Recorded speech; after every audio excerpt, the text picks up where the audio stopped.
Okay, we have Alabama up on the podium right now. We're going to start with an opening statement from Coach. Then we'll go to questions for the student athletes for about 10, 15 minutes. Once we've kind of exhausted that, we will send them off the podium. They will head to the breakout rooms, and we will keep Coach here, and we'll come back to Coach for his Q&A session. So, Coach, if you want to get us started with an opening statement. Yeah, I thought our guys came ready to go last night. It's a fun game, but, I woke up this morning and reminded them the job's not done. So while it was fun last night, we got to get locked into Duke, and Duke's obviously really talented. So I think these guys have been good, being able to get locked into a scouting report, getting themselves ready to go. We had a good practice, tried to make sure that going to keep them fresh. We've got Duke causes issues on both sides of the ball. They're top 5 in the country in offensive and defensive efficiency. So, we've got to be really locked in on both sides of the ball. They've got multiple first-round picks, multiple lottery picks. So there's plenty of matchups we've got to be concerned with. Obviously, everybody's going to look to Cooper, and he's a super talented player and really good. So, we're going to have to try different things and see who kind of becomes maybe our best matchup there and see what we can do. But, they've also got some other really good players that are going to play in the NBA a long time. They want to have one of the best rim protectors in the country, and Malawach, I believe I'm saying it right, but he's extremely good. It's hard to score on him at the rim. They got Knipple, who shoots it really well, and Zion James and Proctor, who shoots it great, and they're good. They've got length everywhere. That's why they're good on defense. And so we're gonna have our hands full, but we played against tough teams all year. I think we played pretty well. In our last regular season game, we were on the road at Auburn. Auburn played these guys tough. We played Kentucky. Kentucky beat this team. It was a long time ago, but so I think our league's got us ready for it, but we're gonna have to play well. We'll do questions for the student athletes at this time. Just raise your hand. We'll start here on the end. We have a microphone. Let's get him row 3 at the end. Matt Norlander, CBS Sports. This is for Mark and Chris. Nate kind of led me into what I was going to ask anyway. Specifically, how does going against the SEC schedule and some of the best teams in that league, how does it benefit you, even if Duke's roster and their style might not replicate with the teams that you faced? Why don't we start with Mark, and then we'll go to Chris. Like you said, especially our last 7 games in SEC really prepared us for games like this. Especially the SEC is really talented, and this team's really talented. So, like I said, the conference, it really prepared us well, and I feel like we're battle tested. Chris? Yeah, just piggyback off what Mark said. We played in a lot of meaningful games against a lot of good teams, so we understand what it takes to win it. We've lost close games too, so we understand the value of each possession and high-level games like this. So we'll be ready. We'll be on the other side of the room in row 2. Jackson Shanks, Seton Hall Center for Sport Media. Grant, Chris, this goes for you guys. How difficult is it to prepare for, like your coach said, a matchup with Kaman, and especially at his size and what he can do? Let's go with Chris first. We got a great coaching staff that gets us prepared, and a great game plan to how we want to attack that. So we just listen to them, and the fun part is out there, go out there and execute it, and live with the result. Grant? Yeah, we know they got a lot of dudes with height, and I think their big man's with standing reach is 9'8" or something crazy. So we know we got to have patience when we get in the paint, and then obviously just keep that in mind for everything. Clifford, why don't you answer that question as well? Just watching a lot of film about them, we know according to our coach, you just gotta have patience and also be able to move the ball. They jump for everything and they're trying to block every shot, so just gotta be patient with them. Come to the other side of the room here at the end of row 2. Adeshina Koiki, a lot of sports talk. This is for any of the players who want to chime in on this. Coach Oates, of course, his background before basketball is being a math teacher. Of all the players here, or even anyone else on the team, who do you think is the best at doing math and the subjects that Coach Oates taught? Algebra, statistics, geometry. Why don't we start with Mark, and then we'll try LeBaron and see how that goes. I'll probably go with Max. I say Max too. Sometimes I don't know what they be saying, but you know, they just pull it out of nowhere and know like where the numbers go. So I'm gonna say Jaren Stevenson. He's a quiet guy, but he's smart. People don't understand that, but he's a very smart guy, smart player.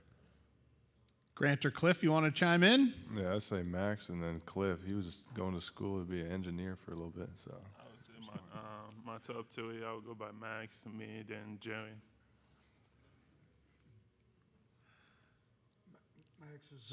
Max is studying to be a doctor, by the way. So it's our Charnowski who got a little time last night. Smart kid. Any more questions for the student athletes? If not, we will dismiss them and do we have one, Matt? For the fellas on the dais who had really nice nights from Beyond the Arc last night, superstitions, habits, what do you do to try and, as best you can, aside from, trust the game plan, we get all that, but just take us into your intricacies of how you will try and best duplicate or try and get close to having the kind of night tomorrow that you had last night from three-point range. We'll start with Mark, and we'll go down the row one by one. Basketball, it's all about finding the rhythm and having that momentum. And once you come off a game that we had, it's the momentum that's going to carry over the next game. LeBaron? I work out with these guys a lot, especially these two on side of me, and, I just get to see the confidence they have and, how they go into games, and I just try to, put it in my own ways. But, just watching them from, a workout standpoint, I know what they give, and I know, what type of shots they're looking for. So for me, it's really just like trying to find them in the right spot. Chris? You don't really want to force it. We shot great last night, but you just focus on the game plan, and naturally it'll come because the way we play, the pressure we put on the on the defense, and if we play, selflessly, the shots will naturally come. Grant? Yeah, for me, I think it's just getting these guys open. So, just doing what I can to get them the best shot. Cliff? According to Grant, getting guys open, 'cause we see them in practice, they could shoot the ball, so we just got to get them open. We're actually going to stay in row 3 in the middle. Dan Gelson, Associated Press. I know you guys haven't, all been around to follow the ascension for Alabama in the last 5-6 years, however long, 9 years.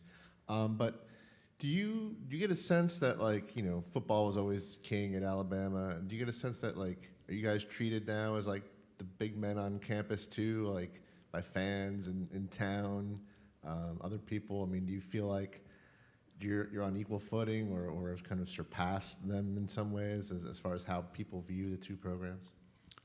Let's go Mark, then LeBaron on that one. I say we're a championship school. Football, they got 18 national championships, and we're still trying to reach our first one, so it's no comparison there. I feel like our side of it, is definitely is there, but football-wise, like Mark said, those guys have built a great, foundation program, but Coach, he's getting there, and by the time, it's all said and done, he's gonna be one of the greatest. Do we have any more questions for the student athletes? Okay, we'll dismiss you guys. They're going to head off to the breakout rooms. They will be there. They're scheduled to be there until 4:20. It is now 3:53 by my clock. So we will have Coach up here. Once again, I see a lot of hands being raised. We're going to start here in front of me. We're going to do front row. The first 3 questions will come in the front row here. Yep, start in the end. Got the extension approved today for Preston. Just how important was that for you, and how has that role kind of increased in demand in college basketball lately? Yeah, he's really the one managing the roster, putting it together for next year. I think he's the best recruiter in the country. So, Alabama's showing that they're going to put the resources into being an elite basketball program. We needed to keep Preston around. He's highly sought after across the country, and he likes it in Alabama. His family likes it here. We wanted to make sure we kept him here, so it was big that we got that done. And yeah, I mean, I've known him a long time. It's a pleasure for me to get the opportunity to actually work with them. He started recruiting my kids when I was a high school coach back in Detroit. He's from Saginaw, so, you know, I sent a kid, E.C. Matthews, to Rhode Island, played for Dan Hurley, that Preston recruited, and our relationship kind of, he had even been recruiting kids before E.C. So I've known him a long time. I love working with him. I'm glad the school values him like I do, and it's good to have him around with us moving forward. Stay in the front row here in front of us. Nick Kelly, AL.com. Nate, you have the number one strength of schedule on Ken Palm. How does it prepare you for a matchup like this? Yeah, I think we've had it back-to-back years now, if I'm correct. Look, Duke's number one on Ken Palm. We have played other very good teams. You know, I think if you kind of go down that list, we've played Houston, who's up there, Auburn, who's up there, Florida, who's up there, Tennessee, and then I think we're sixth. If you're going off Ken Palm, I think I looked at it not too long ago. So this is the only one we haven't played that's ranked ahead of us. You know, we split with Auburn, we beat Houston.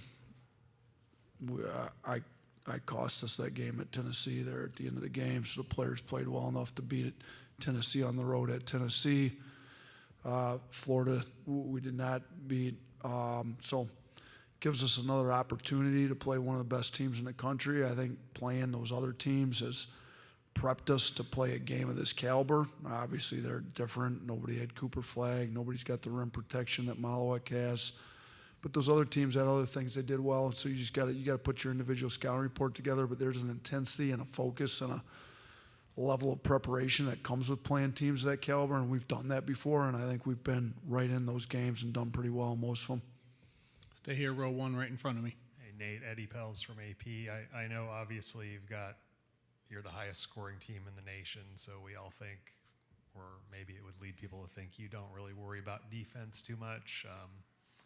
Could you set the record straight, or is that the truth? No, listen. So we definitely don't want that to be the truth. We do care about defense. You know, this is my 6th year at Alabama. We've been top 3 in the country in defense 2 of those years, and those years we happened to win the SEC regular season tournament both. We're top 30 in defense this year. If you look at the efficiency metrics, we really try to base the program on effort, toughness. You know, that's why we give it the blue collar points out, give out a hard hat award. And, you know, there's more to being a great defensive team other than just playing hard and having some toughness about you. You also got to execute a game plan, and, you know, we've got to do that against Duke. So what I think the better our defense is, the better our offense is. We're not a program that, you know, I know we just broke Loyola Marymount's record for threes made in a game, but they kind of pressed and gave up lots of layups, and they were okay with giving up points because they just wanted to get points. And that's not the way we play. We don't press. We try to have a sound, solid defense. We've got an NBA guy running our defense, and Brian Adams this year. Before him, it was Charlie Henry, who was with me my first 4 years. He came out of the NBA, so we try to prep our guys for the NBA on both sides of the ball. But, you know, we've had games where we've had really good defensive performances. We haven't had a 40-minute where we played great defense for the full 40 against, you know, one of these best teams in the country, and we're going to probably need to do that against Duke, in my opinion. But we've shown we're more than capable of being one of the best defensive teams in the country. We just got to do it on a consistent basis, night in and night out. And top 30, a lot of programs would trade places with us. We're still top 30. We're just not top 3 like we've been a couple of years. I'm going to stay on this side for a few more. End of row 2. And Luke DeCock from the News and Observer in Raleigh. I'm just curious from an opposing coach's perspective, how does Duke change defensively when Malik Brown is available and when he's not, sort of in your scouting? Yeah, I mean, honestly, I've looked at their games lately, and he hasn't played much here lately, so I haven't seen him play a ton, and I know he's a shoulder injury from what I've read. he's definitely like switchable, can move, athletic, like a little different. Maybe not quite the same level of rim protection maybe as Malawak. I don't know if anybody is. I think he's got like a 9'8" standing reach. It's kind of crazy. I told our guys he jumps about that high to dunk the basketball. So, but Malik can move from what I've seen in some of the games, like very athletic. So, I guess they've got different options that they can go to. Patrick's also an option. Shoot. Most places, all three of those guys would be starting, and they've got the luxury of having all three of them and go with different options. So, we'll see what they decide to go with. And, we've got some different options ourselves, but, they know what they're doing over there on that coaching staff. So we'll see if they decide to use them against some of the lineups we roll out there. We'll stay standing right there. Hey, Nate, right here. Brendan Marks from The Athletic. Just wondering if during the recruiting process, if you guys ever engaged with Cooper at all, or if it was fairly certain where he was going, and then also if, as you guys have been studying the tape a little bit more frequently, if your impression of him has changed at all based on what you might have thought earlier on in the season. Yeah, we never engaged with him. Didn't think we were going to be able to get him at Alabama. I think some other schools tried. I think it was a heavy Duke lean from everything I heard from early on, and finishing second place, you may as well finish 100th place. So there's no point in to get going after that, in my opinion. So no, we didn't. Everything I heard about him was great, though. Unbelievable kid, super hard competitor. As I've watched the film, I think his IQ, obviously, he's talented. You see the highlight reel plays and how athletic he is, and he plays hard on both sides of the ball. Unbelievable defender.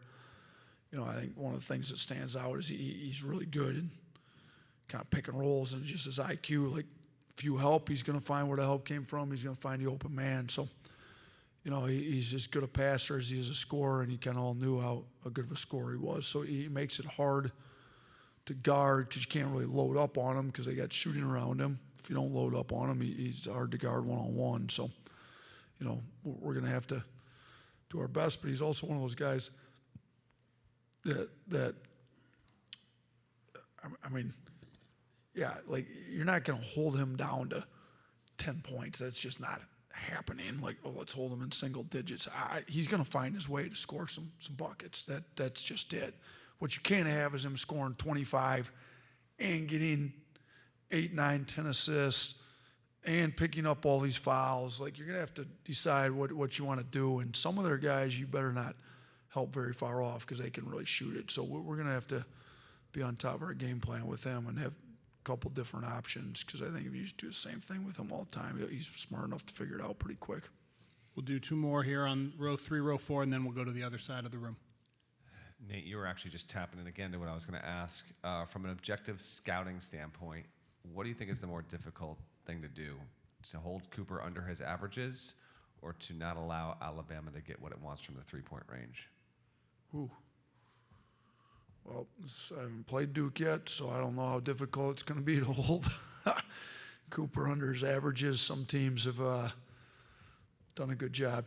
I'll say this.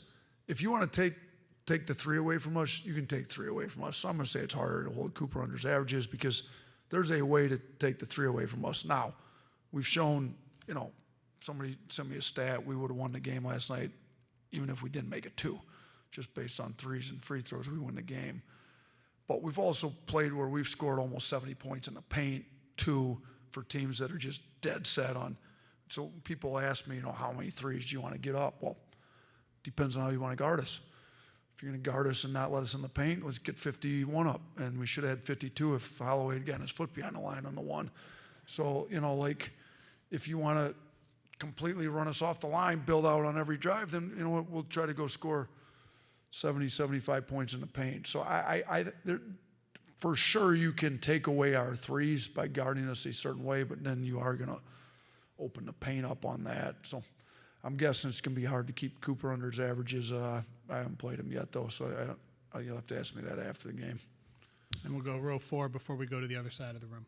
Chase Goodred with the Tuscaloosa News. I want to ask you a question about pace of play. Obviously, BYU wanted to go up and down with y'all. Duke, Alabama's #1, I think, in possessions per game. Duke's like 280th. Can you just speak to what you expect in terms of pace of play?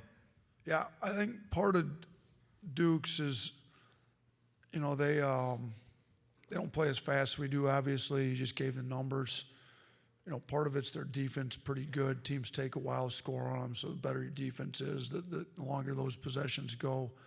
Offensively, they're a little bit more deliberate at times. You know, they want to make sure that they get into the same actions. We're a little bit more free-flowing. And, you know, they probably run a few more sets, and we play a little bit more in the flow. But, they're good in transition, though. Like, don't, just because their tempo's not top 100 or whatever. What is their tempo? 200? 274. Yeah, just because it's down in the low 200s doesn't mean they don't get out and run in transition when they get opportunities to. They're still scoring plenty of transition points. Our transition D has to be elite. You see all the highlight. It's just if they don't have what they're not going to do, from what I've seen, is typically run on makes. You know, they'll set up and run something where we're still trying to play in the flow and run off makes. They won't. So they will opportunistically run, and you better make sure you're back because they got athletes and shooters that will take threes, but they're not going to run every single time on every shot whenever they can like we do. We're going to go to this side of the room. We'll start in row 1. Hey, Nate. Ralph Russo from The Athletic. I want to take you back to when you were interviewing for this job with Greg Byrne. What needed to be done to create sustainable success in this program? Because you can argue that this program has never had as good a run as this. Maybe not.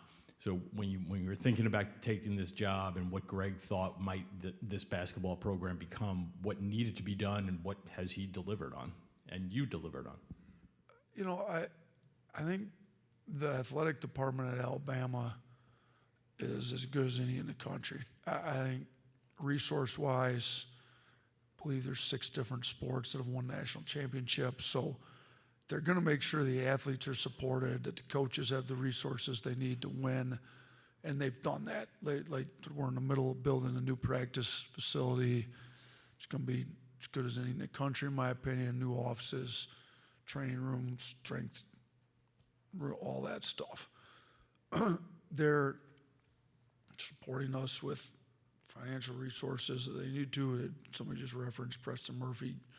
You know, I think he's top 4 now in the SEC and assistant coaches. So they've given us what we need to in that regard. I think one of the things, you know, we put in a style that kids want to play in. So you obviously, to have sustained success, you need to have good players. We had pretty good players when I got here. You know, Coach Johnson was here before me and had done a pretty good job recruiting talent. Herb, you know, our second year after the system had got in, we got enough pieces around it. But the main guys that we won with that first year, Alex Reese was here last night. He's playing in the NBA right now at a stretch big. Herb Jones has been starting in the NBA since his rookie year. John Petty, leading three-point shooter in Alabama history. They all fit us very well. And we walked into that group. We were able to take that group, add the pieces to it, get it going pretty quick. And what we've been able to do, I think, maybe better now than they had in the past, is recruit nationally. Which, you know, before they kind of recruited a lot more geographically. Now, Petway had gone out and gotten Jaden Shackelford, who was really good from California, so he did a little bit, but not to the extent we've been able to do now. You know, Coach Hodgson, who just got the job at South Florida, was able to do that a little more. Preston Murphy now is recruiting all over the country. So, you know, we're going and getting the best players that fit our system from anywhere. And I think that's what you've got to do to sustain the success. And they've put a program in place and allowed us to do what we need to do to build a program that recruits want to come play in. We've kind of done a study. We've done a better job improving guys' NBA draft stock than anybody in the country since we've been here. And that's a lot of what recruits are looking for. And that's what we've been able to provide. And I think it's helped us, you know, putting an NBA system in and recruiting NBA talent. It's helped us kind of sustain this success over the 5 years now, I guess, is what it's been. Next 2 questions are here in row 2. Hi, Steve Weisman, Raleigh News and Observer. I want to ask you about Jaron Stevenson. Given he played such a role and you get into the Final Four last year with his game against Clemson, he's had kind of an up and down sophomore year. What's your assessment of the way he's played this year? And he's still somebody you can count on for a game like that in a game of this magnitude? Yeah, I was just talking to somebody about that earlier today. You know, he didn't play particularly well in the Sweet 16 game last year against North Carolina. I was hoping he'd play great. He's from Chapel Hill. Like, would have been a great story, but wasn't meant to be that way. So just to encourage him, he comes out and he goes 5 of 8 from 3 and scores 19 points as a freshman. Jaron was supposed to be a senior in high school last year. So this year is supposed to be his freshman year in college. So last year, as a kid that's supposed to be a senior in high school, he scores 19 in the Elite Eight game to send us to a first Final Four in school history. I don't think he gets afraid of the moment at all. You know, as he struggled a little bit, yeah, he's a pretty quiet kid, and he's gone through some slumps, as any players do. I mean, shoot, some of the best NBA players go through shooting slumps, and he's had a few slumps. I think he's more than capable of going 5-8 again or doing something great. We're going to need him to be great. I mean, Duke's got size everywhere. His athleticism to guard. I mean, guessing maybe you watched our game when we played at Carolina earlier this year. He did as good a job as anybody on R.J. Davis when we beat Carolina at Carolina. So he's capable of being one of the elite two-way guys in the country with his shooting ability, his finishing, his strength, his athleticism on offense, and then how he can guard guys. And we just need to keep pumping him full of confidence. He's a kid that he doesn't even know how good he is. Like, when you talk to him, he has no idea. I mean, I think he should be a long-time NBA player. I think we got to realize he's young and pump him full of confidence and get him going, because he could be an X factor for us for sure. We'll stay in row 2. Roger Rubin from New York Newsday. Nate, you got into pretty good depth about all the different ways that Cooper Flagg can hurt you. I wanted to ask you about a couple of the other guys on Duke. Khan Knuppel, how are the ways that, like, you see him as a threat? I mean, one of the best shooters in the country. We tried to recruit him. We did a pretty good job, and it wasn't quite good enough because I'd like to have his shooting ability in our offense, but they have it. So now we got to figure out how to guard it. I mean, he doesn't miss much. He gets his stuff off actions. He gets his feet set, but he's also a strong physical driver. He's got good size. He can get downhill, and he's super high IQ guy. So, yeah, he's very good. I mean, there's a reason he's going to be a lottery pick this year. And the other guy I was going to ask you about was Malwatch. You did mention his rim protecting. What are some of the other things that you think he does well? I mean, he's a lob target. Cooper likes to find him in ball screens going to the rim. You know, when he's kind of down in that dunkers area, if you will, behind the backboard, guys help up. They find him on lobs. So he's done that well for him on offense. And I think the biggest thing he does for him is protect the rim, and he makes it impossible to score at the rim when he's in there. So, you know, they've got top 5 offense and defense, and he kind of anchors that defense. So he's been a lead for him on that end all year. We'll go to row 4, and then we'll come back to row 3. Jamal Murphy, Hoops HQ. Back to Cooper, and obviously, you know, very versatile. But what do you think is the biggest strength of his game? And as a coach, what's the first thing you would try to take away? I mean, I think his strength is his versatility, because if you try to take one thing away, he can go to, you know, like to say, well, let's keep him from getting to the rim because he's such an athletic, strong downhill driver. Well, he's shooting in the high 30s, 36, 37% or whatever it is, and then say, okay, well, I think he's actually better off the dribble than he is on catch and shoot. So then what do you go under on pick and rolls? Well, he's shooting almost 40% on off the dribble threes. You go over pick and rolls, he gets downhill, he throws lobs, he finishes at the rim. Like, look, there's a reason he's going to be the number 1 pick in the draft. I think you're going to have to mix it up because he's so versatile, and you have to try to, like, keep him off balance a little bit, because if you give him the same dose of everything for 40 minutes, seems like he's got pretty high IQ. He'll figure it out. We'll go to row 3 here for the next 2 questions. Alejandro Lopez, Zags Blog. Coach, yesterday you talked about how you built up Sears' confidence in terms of his shooting struggles by telling him that there's a thing called regression to the mean. Now, when you go out and you have a record-setting performance like you did yesterday, is there any worry that that regression to the mean might come back to bite you in terms of your shooting? I think he shot 44% last year, if I remember correctly. So if we go on the last 7 games, what he was 5 for 35. What did he go yesterday? 10 for 16. So that's 15 for 51. So we still got some room to go up to get to his 44% he was last year. So let's plan that he was down, and now the regression to back to the mean started, and he's continuing to head up that way. That's my hope. But I hope maybe Duke thinks the other way, that he's going to be back. Hopefully they treat him like a 14% shooter and go under every ball screen. That would be ideal. All right, we'll stay right there, Dan, in the middle. Dan Gelson, Associated Press. Since you've been hired, I mean, not even compared to really the football program, but how have you seen just in your own the own program the perception, the popularity, the mood around town, around campus change with you and your players now that it's an elite program? Yeah, I mean, we're pretty much every game sold out. The student sections are camping out for big games. We don't play in front of empty crowd. When I first got there, non-conference, I mean, shoot, while football season's still going on, it's hard to get half the place full.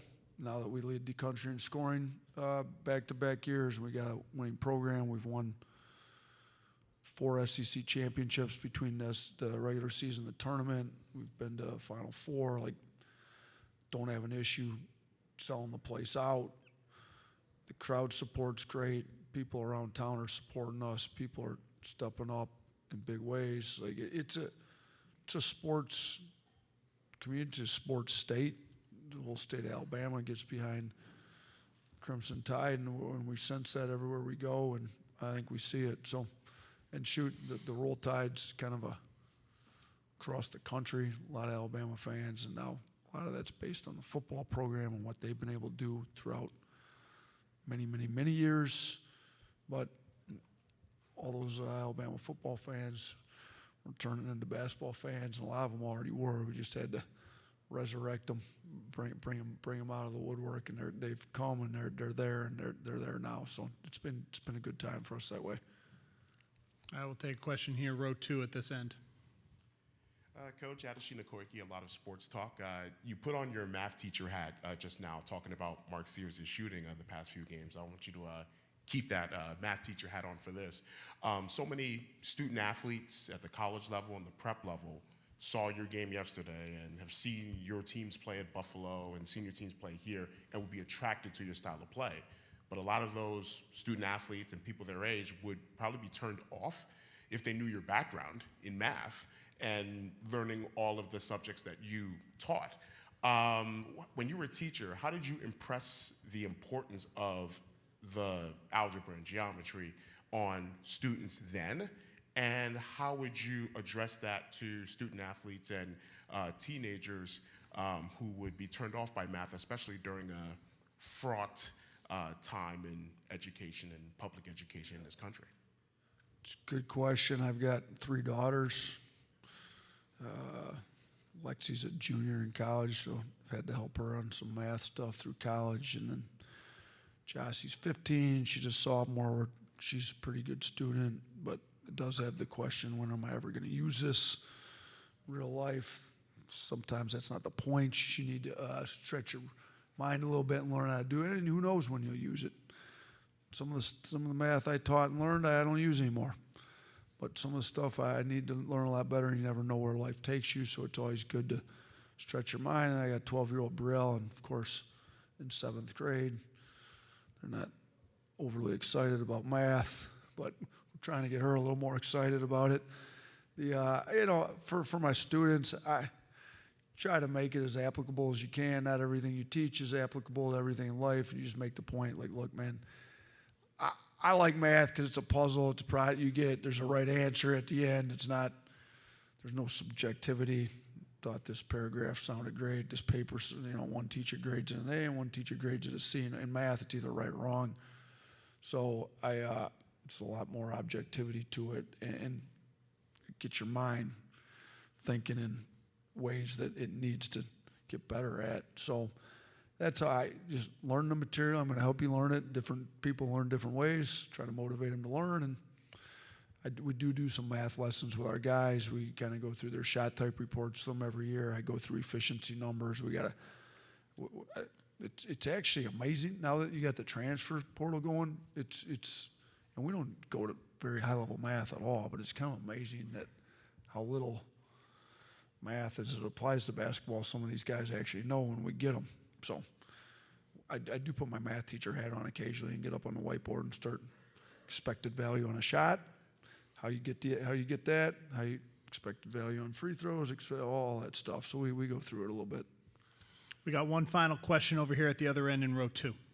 Jeff Borzello, ESPN. Because of the success you've had in the last 5 or so years, I mean, the expectations have skyrocketed. I mean, the second weekend of the tournament is sort of the bare minimum for the program now. I mean, how do you deal with those rising expectations moving forward? And does it add any pressure to just reload your roster to a top 5, top 10 level every single spring? Yeah, for sure. I don't think we'd want it any other way. If you're at a program with no expectations and you've been there 6 years, it means you haven't been doing your job. So we came in, we turned the expectation level around. They're supporting us like a top 10 program in the country.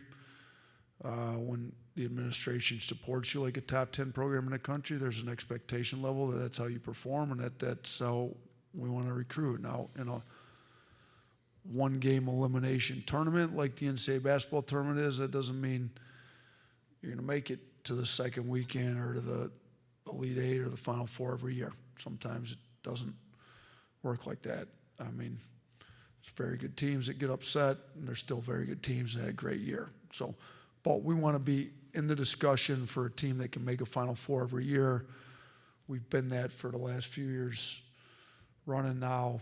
The recruiting's got to stay at a high level. That's why it's a good thing we got Preston on a 3-year contract that came out today, because he's, in my opinion, one of the best, if not the best recruiter in the country, and we'll have the talent. We play a system that guys want to come to.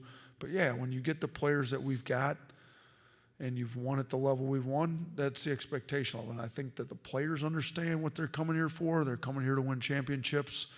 They're coming here to compete against the best. We've had the #1 strength of schedule in the country the last 2 years in a row. We've led the country in scoring the last 2 years in a row, but we've also won at a pretty high level. Somebody gave me a stat. In Power 5 schools, I think we're 5th in the last 5 seasons in wins, and Duke's 3rd. So we're right up there. We don't have a national championship like some of these blue bloods have, but we're in the last 5 years competing with a lot of the blue blood programs for wins, championships, and all that stuff. And that I like where the expectations are. And I mean, whatever you can call it, pressure, whatever you want, it's expectation is you win. That's what we expect around here now. So we're not going into this Duke game. I know we'll be underdogs. I know they're the 1 seed. We understand all that. Our mindset is we go in, we do what we need to do with the game plan, and we're going to get the win. Now, it's a lot easier said than done, but we're not going in there just hoping we can play with them. Like, even when I was at Buffalo and we played Arizona, I laid it out. This is what we're going to do, and when we do this, we're going to win the game. And that's what you do. So I think you lay out the game plan. If we execute these things, you keep it as simple as you can, but it's got to be a game plan that when these are executed, you win the game. And that's the expectation going into every game, no matter who we play. And we've played the best teams in the country since I've got here, and we've been able to beat a lot. We've got 13 wins against AP-ranked teams this year, which I think is tied for the most with 2 different Duke teams and a UCLA team for the most in a single year. So we've beaten really good teams this year. We had opportunities to beat some more, and we didn't do it, but we've got another opportunity in front of us tomorrow. All right. Thanks, Coach.